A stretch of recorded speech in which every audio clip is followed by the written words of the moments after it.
جمال غندور. كابتن جمال مساء الخير. مساء الخير يا كابتن اشرف. ازي حضرتك؟ ربنا يخليك كابتن جمال. معايا كابتن احمد ناجي والاستاذ عصام سالم. طبعا منورين الدنيا كلها، بالرغم ان انا يعني في العربيه، لكن طبعا حاسس بيهم وحاسس بوجودهم، دول نجوم كبار يعني. ربنا يخليك كابتن جمال. يعني الحقيقه كابتن جمال، مش عارف حضرتك تابعت مباراه المصري وطلائع الجيش والاحداث المؤسفه اللي حصلت ولا لا؟ والله انا تابعت المباراه ولغايه لما صفاره الحكم خلصت، وبعدين دايما احنا الاحداث المؤسفه بتحصل بعد كده بقى، ما اعرفش بقى في بقت عاده.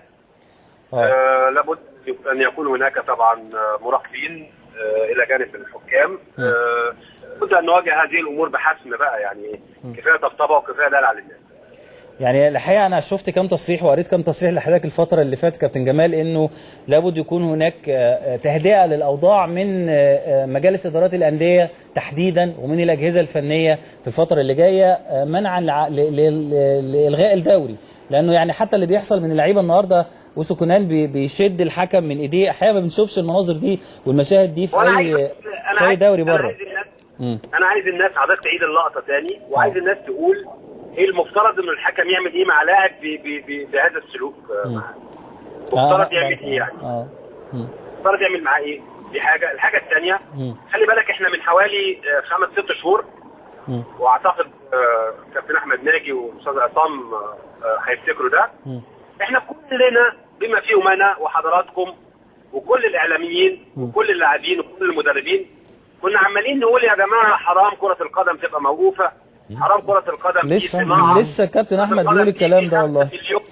5 مليون بياكلوا عيش منها.